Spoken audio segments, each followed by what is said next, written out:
This is TWiT. I hope you paid attention to this, and I mean that honestly, because I did not. This is big news. No. All right, well, you need to go back and look at this, because you and I cover. Ignored it.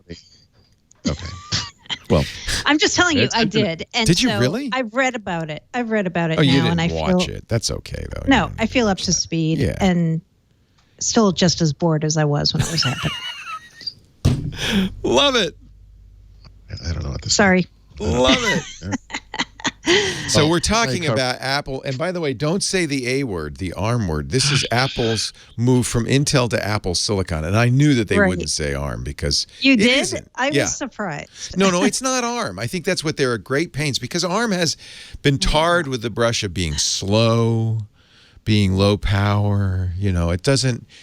And that's primarily thanks to Microsoft's very pathetic Windows on ARM devices, right? Yep. The HP NVX2, I mean, Surface Pro X a little better, right? But they're still so slow. But that's bad not, battery and life. Apple didn't want to get in that space. They want to say, look, hey, we have an ARM architecture license. They didn't say this, but this is the fact. But what we're making is so far beyond what ARM and Qualcomm and TS and these other companies are doing. Exynos, Kirin. We're doing something that is custom. And the thing Apple does do, and this is why it's important, is they make the hardware, they make the operating, they make the whole kit and caboodle. The one thing they right now don't make is these system on a chip things. And because they make the kit and the caboodle, they know exactly what the operating system needs. They know exactly what the hardware does. And so they can make a chip that is finely tuned to exactly those specifications. I think that's something very different. But you know, when Microsoft announced the Surface Pro X, they made a big deal out of working on their own custom chip, right? Like the ARM chip. Yeah, but how much of a custom was it? But how custom was it, I guess. Apple, don't forget, Apple bought PA Semi, a big semiconductor manufacturer. They have more than 1,000 chip designers on staff. I bet Microsoft has that many. Maybe. I do. But Microsoft hasn't been making, for the last 13 years, devices based on its own silicon. Yeah. Right? And by the way, the development kit that Apple is sending out is basically an iPad Pro with more RAM. It's that same chip in the iPad Pro. And when we saw the iPad Pro, we all said, wow, why is there so much power in this thing to run Candy Crush? Well, now we know. It's you know, I think that they have a lot of I'm sure, well, you defend Microsoft. They have the expertise, they have the chip making expertise, because what Apple doesn't want anybody to think is this is going to look anything like WOA. Right? Right. Yeah, maybe. Is it going to be? Is it going to be that? I'm waiting for Paul to chime in since he cares about this a lot. I'm putting you on the spot, Mary Jo. This is your turn to shine. I think WOA is a tiny blip in Apple's radar, and they pay no attention to it. I don't think they're trying to distance themselves from Microsoft because they don't think Microsoft matters. No, I agree with that, but I think there is some perception in the world. I know there is. That Microsoft was there first. Not even that. Haven't been able to no, do not it. even that. That ARM chips can't possibly do Mac Pro grade performance. Yeah. And I think Apple, they said power about 300 times in that presentation. Yeah. You know, so they even did the whole. They did the whole keynote. One more thing, Paul. Then I'll let you talk. They did the whole keynote on that developer kit, basically. On the A12Z Bionic or whatever it is. And then they said afterward, you know that whole thing that we were showing, Big Sur and everything, that wasn't on a Mac. That was on the new Apple Silicon. And that was pretty impressive because nobody said, oh boy, that's laggy. Okay, your turn, Paul. Anyone who cares at all about Windows needs to watch this part of that presentation, because they just blew Microsoft out of the water and they are never going to look back. And Apple will and has created ARM chips that are as good as anything that Intel can do in the high end. And there's no doubt about that. They would never make this transition if they couldn't do that. That's the thing. What should kill everyone about what just happened is Microsoft has released multiple versions of Windows 10 on ARM and multiple versions of ARM chips, all of which are pathetic and sad. And Apple sat there and waited and waited and waited.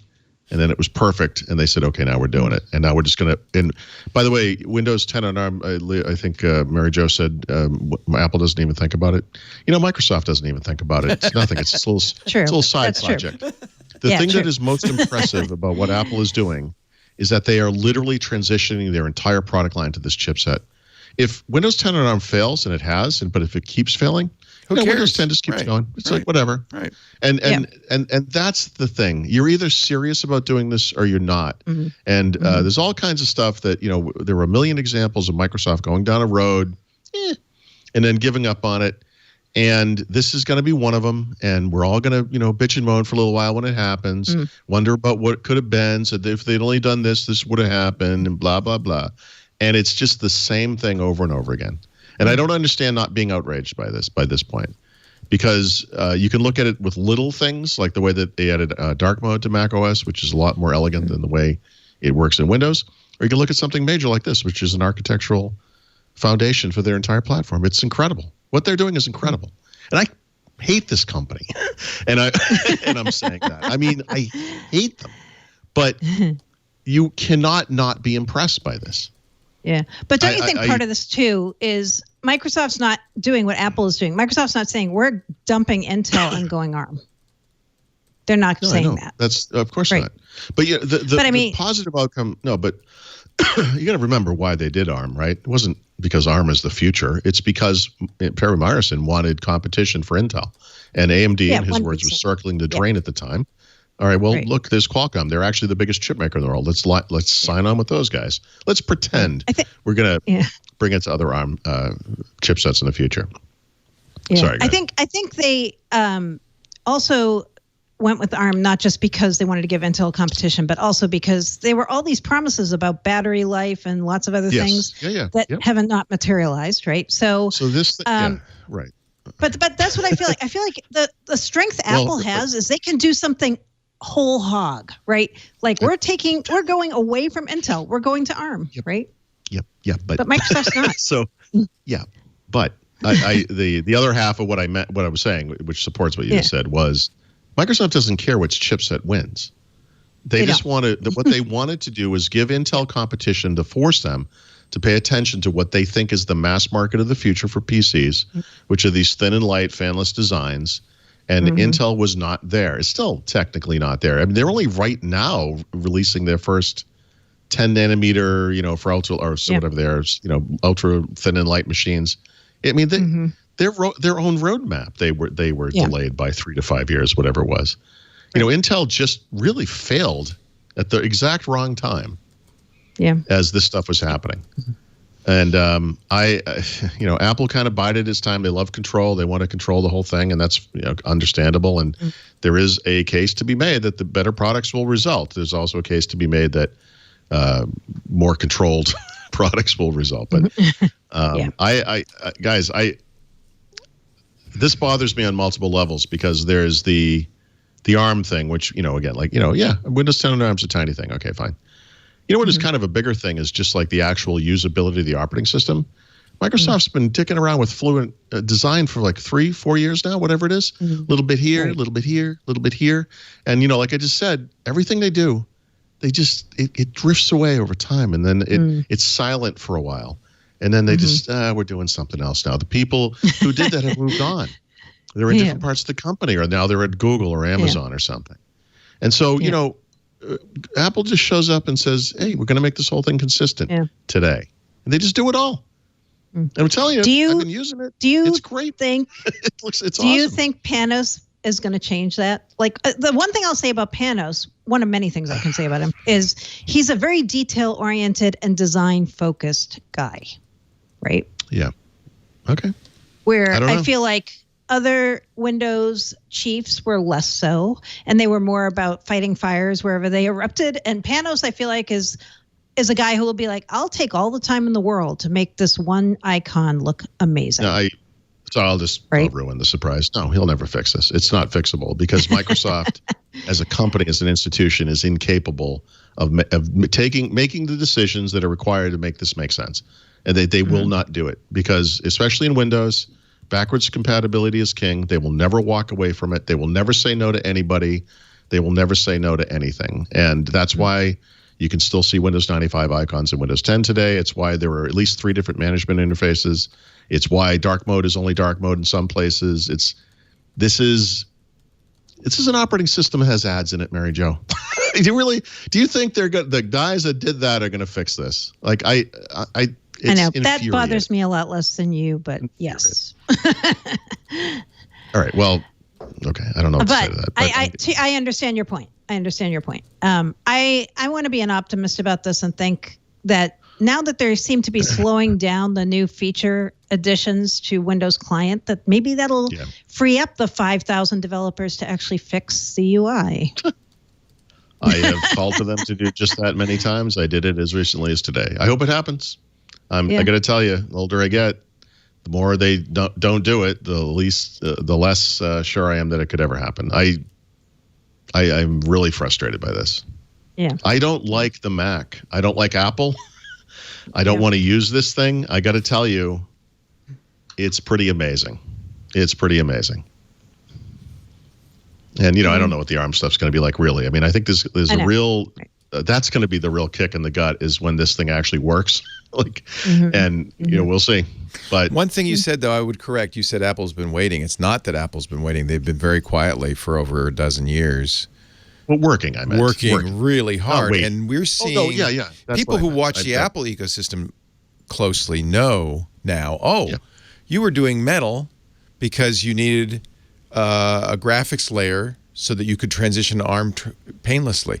Oh, you were working on all of these kits so that you could make this transition will be painless. And there's something, by the way, else that was one line in the keynote that is transformative, which is that new Macs will run iOS software without modification, not an emulation. It's so. By the way, it's deeper than that. It's even better than what you just said because again, there's a fog of war thing that happens with any announcement. You kind of you get excited or you pay attention to one thing and you might miss the next line. And I've gone back and rewatched it a few times.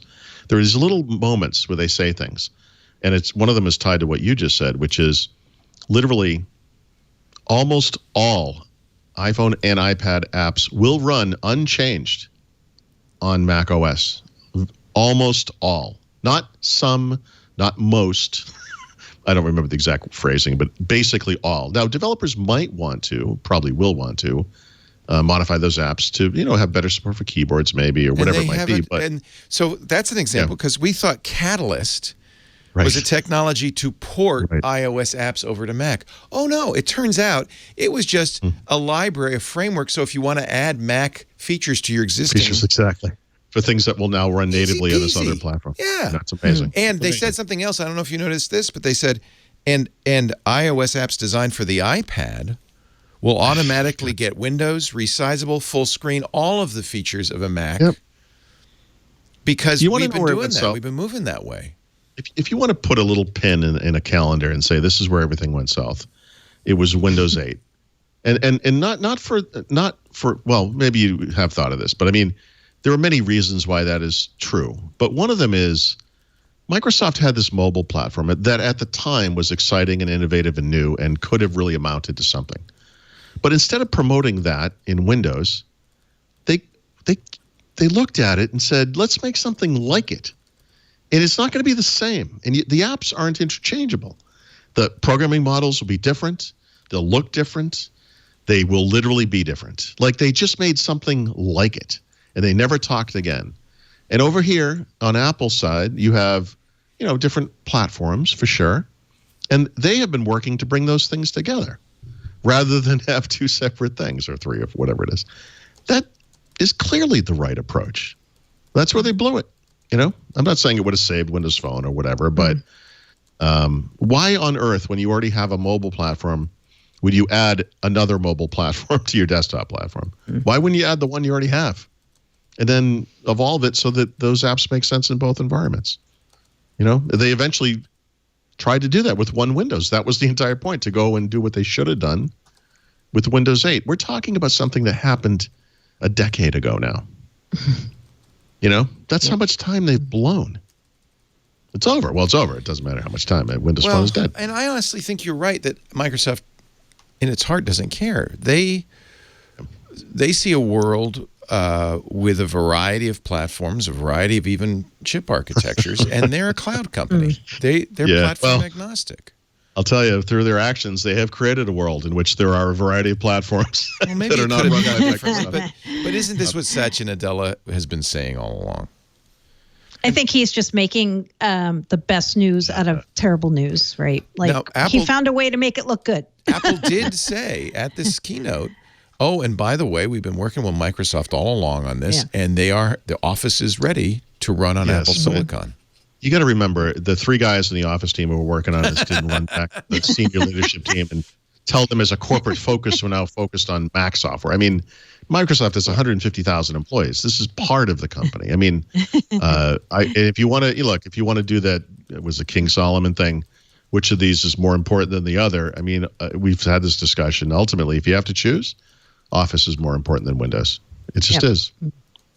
Sorry. Yep. So, Office on the Mac is going to be great. Great. Well, it's disappointing for people who want, Windows hard. Well, I don't know. I could see. I actually was watching this and scared because I said, this is going to be such an interesting transition, and potentially, there's lots of slip-ups that could happen. But if it lives up to its potential, you might see a monoculture. You might see a situation where Apple is so well beyond their Apple ecosystem, by the way, not just Apple desktops and laptops, but the whole ecosystem is so far beyond anybody else's ecosystem that it's hard for anybody else to catch up. And then you get a monoculture, which is not good. You want a strong Intel, a strong AMD, a strong Windows, strong Linux. You want that. You don't think that'll happen in PCs, though? I mean, in phones it happened. No, I think it will. You do? I think this. Well, okay, Mary Jo, this is the risk. This is the risk. What happened with iPhone, I think is about to happen on PCs. Really? Interesting. That's that. I mean, right. So, and I will say some of the things to look for in the next 6 to 12 months are Apple doing with the Mac what they did with the iPad. Remember, the iPad experienced 6 years of falling sales. And finally, they said, look, okay, we'll just start making these things cheaper. And now sales have exploded again. The Mac right now, they tried raising prices like they did with phones. Remember the MacBook Air, the 2018 model, when it debuted, was $1,200 instead of $999. Over the next 2 years, it came down again to $999. Well, they're making their own chips now. Now, Apple's not known for their cost cutting, but I mean, what if they could sell one of those things for $750? All of a sudden, all those people that were buying PCs, especially when you get into like a good PC territory, roughly $1,000, they're going to take a hard look at this. And again, I'm not, or I should say not again, I didn't say this before, but I'm not suggesting necessarily there's going to be some kind of resurgence or surgence of Mac sales or something. But I mean, they have the ability to make a big change that would impact their share dramatically. I mean, and the other way to look at the market is you got to remember too, from like a kind of a profits perspective, when you factor in the fact that many PC makers don't make any money at all, Apple probably makes more than 100% of the profits in this industry already. Yeah, that's true. Yeah. I mean, if Apple is viable in the PC industry, I mean, why would some of these lower tier companies even bother anymore? I'm just saying anything's possible. I don't actually believe that's what's going to happen, but it's one of those. It's on the spectrum. You got to at least consider it. That's the thing. I mean, there's all sorts of places this could fail and stumble. Yeah, but I also feel like that. Don't you guys feel like the way the PC market is evolving is at some point everything's just going to be running virtually on a thing that's called a PC, right? Absolutely. So if that happens, why would you buy a Mac over a PC? Like you'll just buy whatever's the cheapest or best, right? But that's not what happens. I mean, Apple owns about 50% of the market for phones in the United States, and they own about 80% of the market for tablets. So what people really do is they buy the prettiest device that their peers are buying because there's a lot of that. My daughter is using a Mac now because her friends use a Mac. And she's already an iPhone user. I mean, that's how it happens. Yeah. So, I mean, if it doesn't matter what hardware why not buy the pretty one? Most PCs are crap. You have to spend money to get a good PC. You totally do. And just to make my point, aren't we kind of in the same boat now with PCs that we were in when Apple came along and said iPhone, and everybody said, yeah, come on. And then, and then what happened is people looked at the iPhone and said, I like the iPhone. I think that's the risk. I don't know if that's what's going to happen. I think it is what's going to happen, and I think that's the risk. That's a huge risk. It's a risk. For other manufacturers. It's absolutely a risk. Yep. It's bad for Intel. You got to admit that, right? Yeah, and it's funny because in PCs today, obviously Intel is dominant. But again, you could look at it from a profit perspective. Apple tends to sell more expensive computers. That's a tough business to lose. It's going to be 2 years before it happens fully. Apple. If you listen to how they say this, by the way, I know, but if you listen to the way they describe this, they're going to be releasing Intel-based Macs over the next 2 years. They might be releasing some past that as well. They did not say that. Well, they did not say that. What they said was, we have Intel. It's interesting to pick it apart. Yeah, well, let's take it apart. They said, we have Intel Macs in the pipeline. We're not done. They also said, we will continue to support our Intel Macs for years. That's a completely different thing. To come. That's two different things. Right. And I think really most importantly, is what's really going to come down to is, I think Apple's going to do it in a year. I think you're going to see, and already this is what Ming-Chi Kuo, who watches the supply side, says, Apple will have one Apple Silicon laptop this year, and all releases starting in 2021 will be on Apple Silicon. Why not? The only lagging indicator is developers, and Apple has done this. No, they're gonna jump right on this. This is exactly like what they did with the Intel transition. With the Intel transition, they said 2 years. It was 9 months.